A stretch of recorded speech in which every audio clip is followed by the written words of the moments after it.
Se você sente que está fazendo de tudo pelo seu filho, mas na prática tu não percebe nenhuma mudança, nada tá diferente, né? Na vida real, ali no cotidiano, talvez o problema não seja o que tu tá fazendo.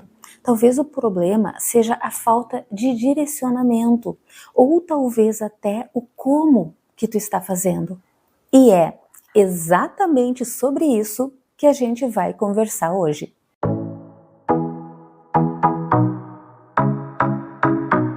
Olá, que bom te ter aqui conosco nessa corrente do bem. Eu sou Fábia Lumertz, eu sou especialista em neuropsicopedagogia e esse é o espaço para as famílias que querem entender melhor os seus filhos, o seu desenvolvimento e o que fazer para ajudar eles. E se você já ouviu falar em ABA, mas não sabe nem por onde começar com isso dentro da tua casa, fica comigo. Porque o que eu vou te mostrar hoje pode mudar completamente a forma como tu enxergas o teu filho.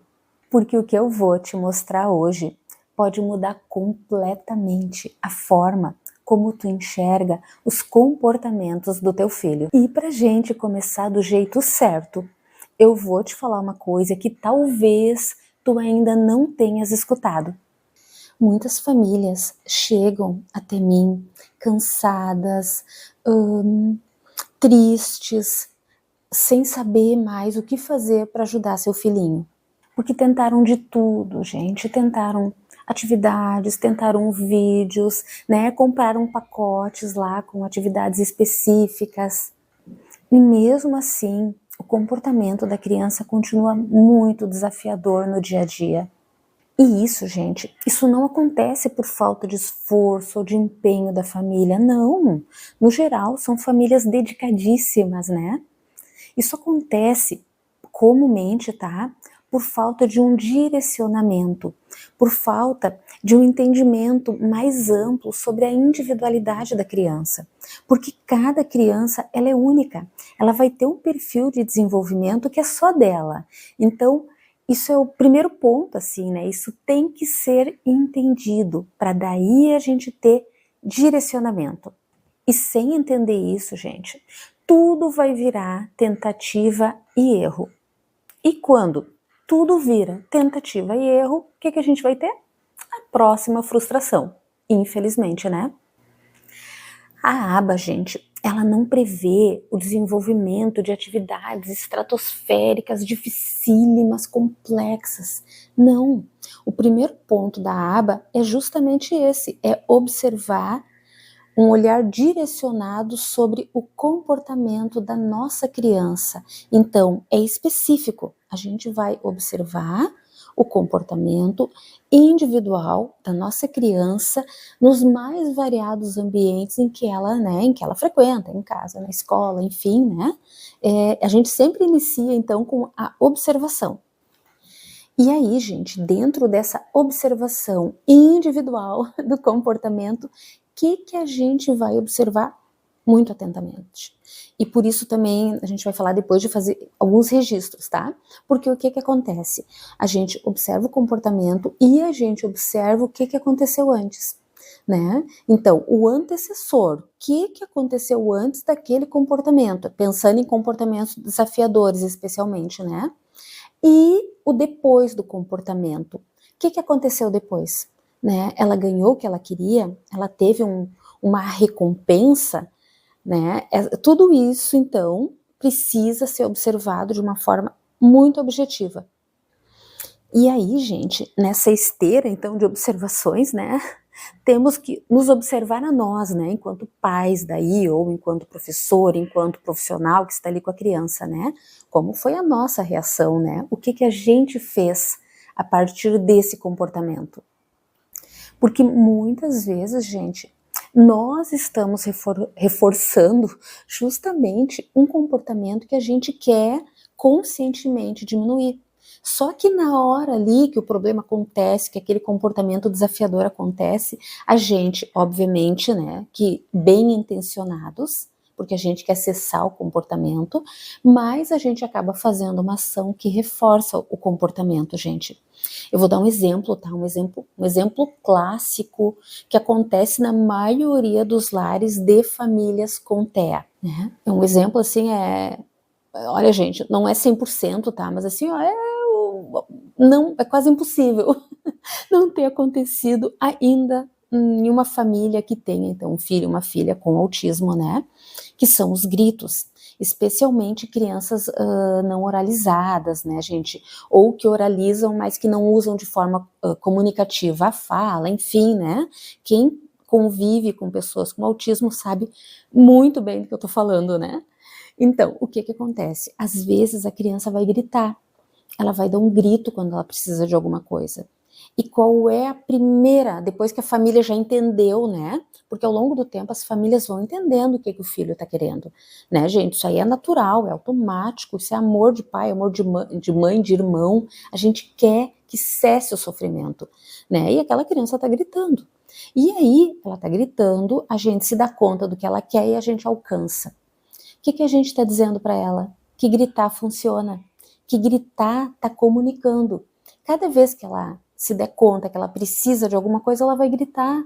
E não é um comportamento, gente, de uma criança mal educada, birrenta, meu Deus do céu. Não, não é nada disso, tá? É um recurso, né? Ela usou o recurso do grito, porque a fala para ela é muito difícil, se comunicar é muito difícil para ela não entende essas funções, como usar, né? Ela não tem essa noção, né, gente? Isso não tem nada a ver com comportamento intencional. Mas o grito, ele é instintivo. Então, ela gritou e ela recebeu. Próxima vez que ela precisar de alguma coisa, ela vai gritar de novo. Entende? Então, a gente não quer o grito, né? Por isso que a gente entrega logo o que ela quer, né? É isso, né? Só que cada vez que a gente entrega o que ela quer, porque ela tá gritando, ela vai continuar gritando. Então, é nesse sentido, tá, gente, que a gente tem que se observar. O que a gente faz quando esses comportamentos acontecem? E agora, já me conta aqui nos comentários, tem algum momento do dia que tu sente que é mais desafiador estar com o teu filho? Pode ser, gente, um momento do almoço, da janta, antes do banho, aquele periodinho ali do anoitecer, né? Ali tipo 5:30 da tarde até umas 7 horas. Não é incomum, né, essa mudança de luminosidade deixar eles mais agitados, né, mais nervosos. Então, já me conta aqui qual é o momento do dia, assim, ó, que é mais desafiador para ti. Eu quero saber, gente, justamente para poder preparar conteúdos mais específicos para te ajudar no teu dia a dia com o teu filhinho, a tua filhinha com autismo. Quando tu consegue identificar aquelas questões que eu estava falando antes, né? O comportamento, o que aconteceu antes, se depois desse comportamento houve, mesmo que com a melhor das intenções, né? Alguma benesse ou alguma quase que uma recompensa, né, pelo comportamento, isso muda tudo, tá? Tu consegue enxergar de uma forma objetiva, então. O que foi o comportamento, como exemplo que eu dei do grito, né? Quer dizer, o comportamento foi o grito. O que aconteceu antes? Precisava, sei lá, né, de alguma coisa, o carrinho, que seja, né? O que aconteceu depois do grito? Ela ganhou o carrinho, alguém foi lá e entregou. Então a gente teve o que aconteceu antes, o que ela fez e o que a gente fez depois, né? E o que a gente fez depois reforçou esse comportamento de grito como uma forma de comunicação. E daí isso vai continuar acontecendo se a gente não modificar esse formato, né? Esse depois. Esse depois, ele pode mudar tudo, tá, gente?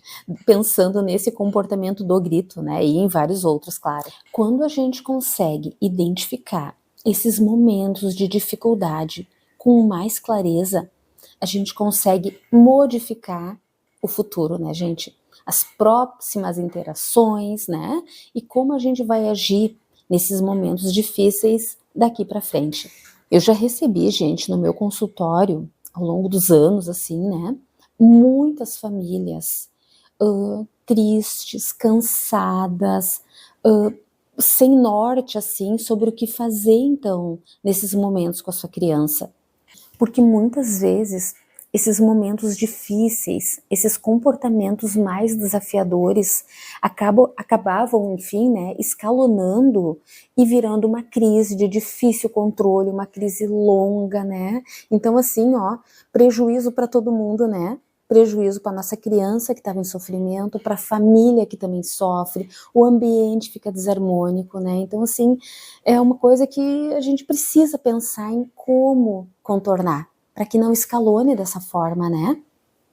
E depois, gente, que essas famílias então entendem o que está por trás desses comportamentos, que conseguem fazer todo um mapeamento, né, do antecessor do comportamento, o que aconteceu depois, elas se sentiram muito mais seguras, né, e com um direcionamento sobre como agir nesses momentos para não enfatizar o comportamento, né, para não proporcionar que esse comportamento se perpetue, para justamente modificar o comportamento. E percebiam então, gente, que essas ações mais assertivas, né, com intencionalidade, sabendo o que estavam fazendo, né, isso mudou tudo no dia a dia deles. A criança acabava respondendo melhor e a vida diária, gente, o cotidiano, que é onde a gente vive, né? A gente vive na vida real, né, gente? A gente não vive numa bolha. Então, o que vai acontecendo? A vida, de uma forma geral, ela fica mais leve, mais harmônica, todo mundo se sente melhor. Mas para chegar nesse ponto, gente, tem algo muito importante que precisa ser destacado. Tentar aplicar a aba sem conhecer o perfil da nossa criança não serve para nada, tá, gente? Como é que eu vou dizer para vocês assim, né? O potencial de tu tentar aplicar, né, uma técnica, uma metodologia, sem saber com quem é a tua criança, não tem, sequer faz sentido, tá, gente? É nesse sentido, assim, além de não ajudar, não faz nenhum sentido, se bobear, até atrapalha. Porque não é, gente, quantidade de atividade, né? Pegar lá, sei lá, comprar um pacote pronto de atividades, não sei o que, dicas, né? Assistir um vídeo. Não, isso não resolve, gente. O que resolve é direcionamento. É saber quem é a criança e o que se está fazendo e para onde a gente está indo. Com clareza de diagnóstico, entendimento do perfil de desenvolvimento da tua criança ali, né, muito específico, tá, gente? Plano de intervenção, então, direcionado para o perfil da tua criança, atividades também daí a partir desse perfil, desse plano de intervenção, essas atividades então também direcionadas nesse sentido, a partir da identificação do que a gente quer especificamente para nossa criança, gente, aí sim é que a aba realmente vai ajudar, porque é da realidade de cada criança e de cada família que a gente está falando, né, gente? Então tem que ser individualizado. Se hoje tu se sente perdido na rotina com a tua criança, tá nesse sofrimento, né, gente, de eu faço, mas parece que não tem resultado, eu posso te ajudar, tá? A gente pode fazer uma avaliação individualizada para a gente ver todo o perfil de desenvolvimento dela. Eu uso um método chamado perfil psicoeducacional, que é uma testagem padronizada para crianças de 2 a 7 anos, onde a gente consegue todo um mapeamento de desenvolvimento e consegue elaborar, então, um plano de intervenção direcionado, né, individual, específico para a tua criança, para te ajudar com ela, então, no dia a dia. Nessa avaliação, tu recebe, então, todo o perfil de desenvolvimento da tua criança, e daí, gente, a partir desse perfil, todo ele bem completo, ele vai vir num relatório, então tu vai entender direitinho o que está acontecendo com a tua criança, nas mais diversas áreas do desenvolvimento, e junto com isso, eu já te mando também nesse relatório todas as recomendações, né? Então, O que é melhor nesse momento? A gente investe nesse tipo de atividade, naquele tipo de terapia, nessa ou naquela metodologia, enfim, escolar. Claro, né, gente, como é individualizado, eu tô falando de uma forma geral, né?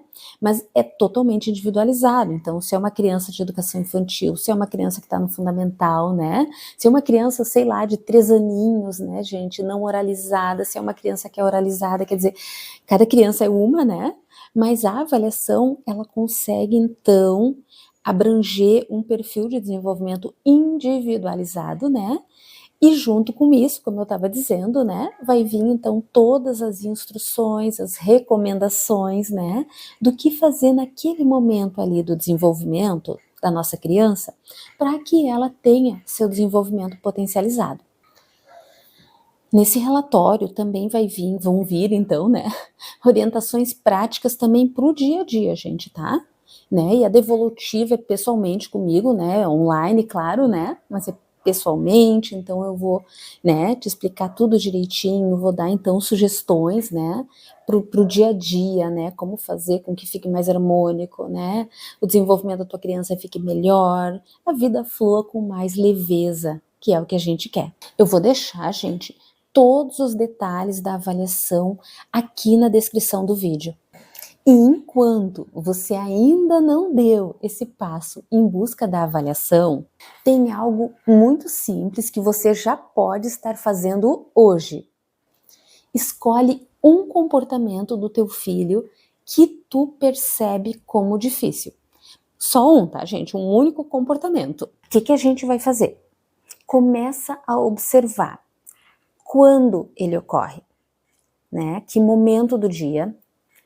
O que acontece antes do comportamento, qual é o comportamento em si e o que acontece depois. Como você reage, ou o irmão reage, ou o pai ou a mãe, como as pessoas do ambiente reagem a esse comportamento. E registra, tá, pessoal? Quando eu falo observar, vocês já pensem, tá? Observar / registrar. Tudo que a gente registra, a gente tem recurso depois para analisar, né? Se a gente não registra, né, acontece de novo, né, a gente se ocupa de 1 milhão de coisas e a gente acaba esquecendo alguns detalhes. Então isso é muito importante, tá? Observar e registrar. Isso, gente, de observar e registrar, isso vai te tirar do automático, tá? Vai então te tirar de uma visão automática para uma visão de entendedor do comportamento. A partir do momento que tu sabe quando ocorreu, o que aconteceu antes, qual o comportamento e o que veio depois, tu consegue analisar de uma forma, de fora para dentro, esse comportamento, né? Ah, mas então tá. Então, né, ontem aconteceu tal horário, tal coisa, papapá. Ah, hoje aconteceu uma coisa tão parecida, né? Quer dizer, era praticamente a mesma situação, né? Então tu consegue ver o que tá ou antecedendo, que tu pode mexer no antecessor ao comportamento, né? Ou mexer na tua reação ou no que aconteceu depois do comportamento. É assim que a gente consegue mexer, então, no comportamento-alvo. Ou seja, né, gente? Com a observação / registro, a gente tem um certo controle sobre o comportamento, né, de certa forma, esse controle entre aspas, né, mas a gente consegue agir sobre isso, né, a gente não é mais um ser passivo que está só apagando incêndio, né, a gente se coloca num outro local, e esse local é o local que vai ajudar o nosso filho também a ter outros comportamentos mais harmônicos e menos sofríveis para ele e para a família. Gostou do vídeo? Então aproveita e já assiste esses outros que estão aparecendo aqui na tua tela. Possivelmente vão te interessar e tu vai gostar. Um grande abraço e até o próximo vídeo.